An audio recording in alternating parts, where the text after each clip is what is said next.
బేతాళ కథ. రాజభక్తి. పట్టు వదలని విక్రమార్కుడు చెట్టు వద్దకు తిరిగి వెళ్ళి చెట్టుపై నుంచి శవాన్ని దించి భుజాన వేసుకుని ఎప్పటిలాగే మౌనంగా శ్మశానం కేసి నడవసాగాడు. అప్పుడు శవంలోని బేతాళుడు, రాజా, నీ పట్టుదల పరాక్రమాలు మరెవరికి సాధ్యం కానివి. ఎందుకు నిన్ను అభినందించకుండా ఉండలేకపోతున్నాను. కానీ వీటితో పాటు నీలాంటి మహావీరుడికి కొంత తర్కసహిత వివేచన లేకపోవటం విచారం కలిగిస్తున్నది. వీరదత్తుడిలాగా సూక్ష్మ పరిశీలనా జ్ఞానం లేక ఇంత అర్ధరాత్రి వేళ భీతి గొలిపే ఈ శ్మశానంలో అవస్థల పాలవుతున్నావేమో అన్న శంక కలుగుతున్నది. నీలో ఉన్న లోపాలను సరిదిద్దుకునేందుకు గాను ఆ వీరదత్తుడి కథ చెబుతాను, శ్రమ తెలియకుండా విను అంటూ ఇలా చెప్పసాగాడు. పూర్వం కేయూర దేశంలో మహాయోధుడైన వీరదత్తుడనే యువకుడుండేవాడు. అతడు మల్ల యుద్ధం, సాముగరుడిల వంటి దేశవాళీ యుద్ధ విద్యలలోనే కాకుండా విలువిద్య, గదాయుద్ధం, కత్తి సాము వంటి క్షాత్ర విద్యలలో కూడా అపారమైన నైపుణ్యం కనబరిచేవాడు. వీటికి తోడుగా అనేక శాస్త్ర విషయాలలో కూడా అతడికి చెప్పుకోదగ్గ పాండిత్యముండేది. ఇలా ఉండగా కేయూర రాజ్యపు సైన్యాధ్యక్షుడు అకస్మాత్తుగా మరణించడంతో ఆ పదవిని చేపట్టగల వీరుడి కోసం రాజధాని నగరంలో ప్రతిష్టాత్మకమైన పోటీ ఒకటి ఏర్పాటు చేయబడింది. ఈ సంగతి తెలుసుకున్న వీరదత్తుడు ఆ పోటీలో పాల్గొని రాజ్యంలో అత్యుత్తమ పదవులలో ఒకటైన సైన్యాధ్యక్ష పదవిని పొందాలని నిర్ణయించుకున్నాడు. వీరదత్తుడి కోరిక తెలుసుకున్న అతడి తండ్రి, నాయనా, రాజుల కొలువు అపాయాలకు నెలవు. ఏమాత్రం పొరపాటు జరిగినా ప్రాణానికి ముప్పు వస్తుంది. పాము పడగ నీడలాంటి జీవితం నీకెందుకు? హాయిగా మనకున్న వ్యవసాయం చూసుకుంటూ సుఖంగా కాలం గడుపు అని హితబోధ చేశాడు. అందుకు అంగీకరించని వీరదత్తుడు, ఎంతో శ్రమించి నేను గడించిన విద్యలకు రాచకొలువులోనే సార్థకత లభిస్తుంది నాన్న అంటూ తండ్రి మాట కాదని పోటీలో పాల్గొనేందుకు బయలుదేరి రాజధాని నగరం చేరాడు. అక్కడ అసంఖ్యాకంగా వచ్చిన వీరులతో పాటు పోటీలో పాల్గొన్న వీరదత్తుడు పోటీలోని ప్రథమ చరణాలైన శారీరక దారుఢ్యం, వ్యాయామ యోగ విద్యా పరిచయం, దేశీయ క్షాత్ర విద్యా నైపుణ్యం వంటి అంశాలలో అవలీలగా విజయం సాధించాడు. అలా అనేక అంచెలుగా జరిగిన పోటీలలో తన ప్రతిద్వందులైన అనేక మంది వీరులను గెలిచి ప్రథముడుగా నిలిచాడు. ఆ తర్వాత జరిగిన ముఖ్యమైన పరీక్షలలో కేయూర దేశ భౌగోళిక పరిస్థితులు, చుట్టుపక్కల ఉన్న మిత్ర శత్రు రాజ్యాల బలాబలాలు, యుద్ధతంత్రాలలో పట్టు విడుపులు, ఇలా అనేక రకాల ప్రశ్నలకు వీరదత్తుడు తెలివిగా తేలికగా సమాధానాలు చెప్పాడు. ఈ పరీక్షలన్నీ పూర్తయ్యాక వీరదత్తుడికి తాను ఈ పోటీలో గెలుపొందగలనన్న నమ్మకం బలంగా ఏర్పడింది. అందుకు తగినట్టుగానే ఆ సాయంత్రమే అతడి వసతి మామూలు పోటీదారుల సామాన్య వసతి నుంచి అత్యంత భద్రతతో వైభవంగా ఉన్న పెద్ద భవనానికి మారింది. ఆ మరుసటి రోజే కేయూర దేశపు మహామంత్రి త్రినాథుడు స్వయంగా వచ్చి వీరదత్తుణ్ణి కలిశాడు. ఆయన ముందుగా అన్ని విద్యలలోనూ వీరదత్తుడి నైపుణ్యాన్ని ప్రశంసించి, సైన్యాధ్యక్ష పదవికి కావలసిన అన్ని అర్హతలు నీకున్నాయని భావిస్తున్నాము. అయితే దేశ రక్షణలో అతి కీలకమైన ఈ పదవి నిర్వహించే వ్యక్తికి కేవలం పరాక్రమం, యుద్ధతంత్ర నైపుణ్యం మాత్రం ఉంటే చాలదు. అంతకు మించి రాజభక్తి, దేశభక్తి కూడా ఉండాలి.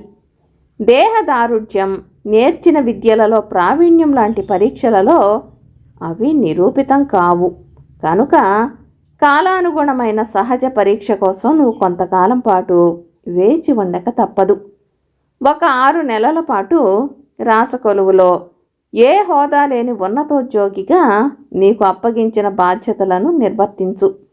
త్వరితంగానే నువ్వు సైన్యాధ్యక్ష పదవిని స్వీకరించగలవని ఆశిస్తాను అని చెప్పి వెళ్ళిపోయాడు. ఆ తర్వాత 2 నెలల పాటు వీరదత్తుడికి ఎలాంటి పని అప్పగించబడలేదు. ఒకనాడు అకస్మాత్తుగా త్రినాథుడి నుంచి పిలుపు రావటంతో వీరదత్తుడు ఆయనను చూడబోయాడు. త్రినాథుడు వీరదత్తుణ్ణి సాదరంగా ఆహ్వానించి వీరదత్త, మన గూఢచారుల నాయకుడి నుంచి అతి ముఖ్యమైన సమాచారం ఒకటి అందింది. మన మహారాజు కేయూర సింహులకు క్రమం తప్పని అలవాటు ఒకటి ఉంది. ఆయన ప్రతిరోజు సాయంత్రం మహారాణితో కలిసి ఉద్యానవనానికి వెళతారు. ఆ సమయం రాజదంపతులకు ఏకాంతం అన్నమాట. వ్యక్తిగత భద్రతా సిబ్బందిని కూడా ఉద్యానంలోకి అనుమతించరు. ఈ సంగతి తెలుసుకున్న శత్రువులు ఆ సమయంలో మహారాజును హత్య చేయటానికి పథకం వేశారు. ఈ రోజు నుంచి సాయంత్రపు వేళ నువ్వు రాజదంపతులకు రక్షణగా ఉద్యానంలో ఉండాలి. అయితే ఈ సంగతి ఎవరికీ తెలియకూడదు.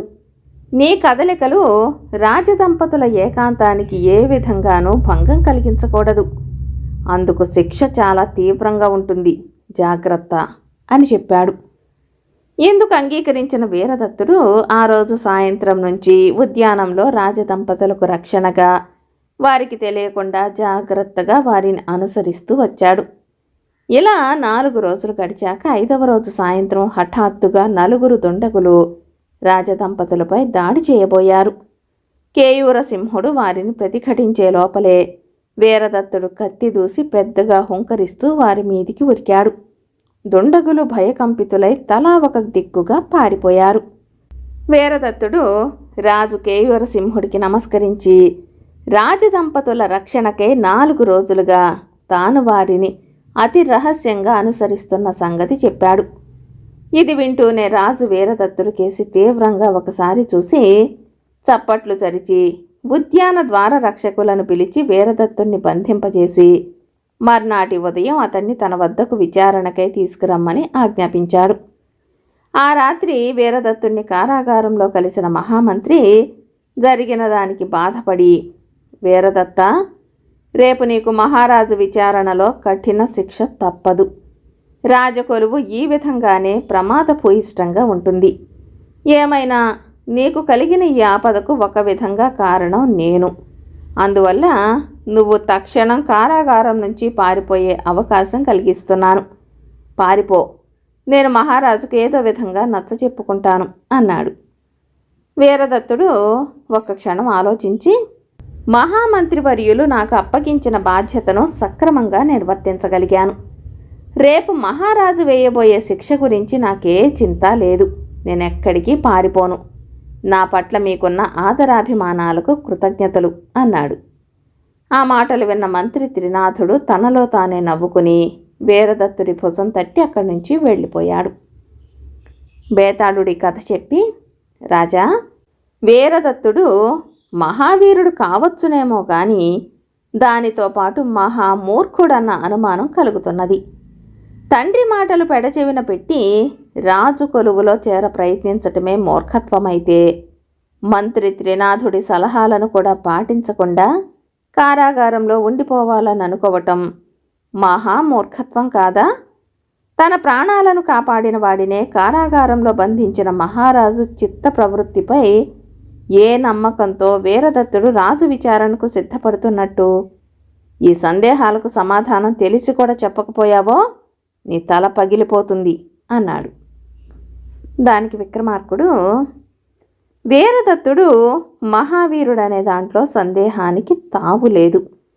అతడు మూర్ఖుడు అనుకోవటం పొరపాటవుతుంది. అటువంటి వాడు రాచకొలువులోనే రాణిస్తాడు. అందుకే వీరదత్తుడు సైన్యాధ్యక్షుడి పదవికి పోటీ పడ్డాడు. అయితే మంత్రి త్రినాథుడు చెప్పినట్టు కేవలం పరాక్రమం, యుద్ధతంత్రంలో నేర్పరితనం మాత్రమే రాజ్య సైన్యాధ్యక్ష పదవికి అంతిమ అర్హతలు కాబోవు. రాజదంపతుల రక్షణకు గాను అతను ఒంటరిగా 4 దుండగులపై కత్తి దూశాడు. రాజదంపతుల ఏకాంతానికి భంగం కలిగించాడనేది కేవలం నెపం మాత్రమే. ఆ దుండగులు వీరదత్తుణ్ణి కారాగారంలో బంధించటం, మర్నాడు విచారణ, ఇదంతా రాజు, మంత్రి అతడి రాజభక్తిని, దేశభక్తిని పరీక్షించేందుకు కల్పించినవి. మంత్రి అతడికి కారాగారం నుంచి పారిపోయేందుకు అవకాశం కల్పిస్తానన్నా వీరదత్తుడు తిరస్కరించడంతో అతడి రాజభక్తి పూర్తిగా రుజువయింది. అందువల్లనే మంత్రి నవ్వుకుని అతడి భుజం తట్టాడు. అంటే సైన్యాధ్యక్ష పదవికి అవసరమైన అన్ని పరీక్షల్లో వీరదత్తుడు నెగ్గటం జరిగిందన్నమాట అన్నాడు. రాజుకి ఈ విధంగా మౌనభంగం కలగగానే బేతాళుడు శవంతో సహా మాయమై తిరిగి చెట్టెక్కాడు. కథ కంచికి మనమింటికి.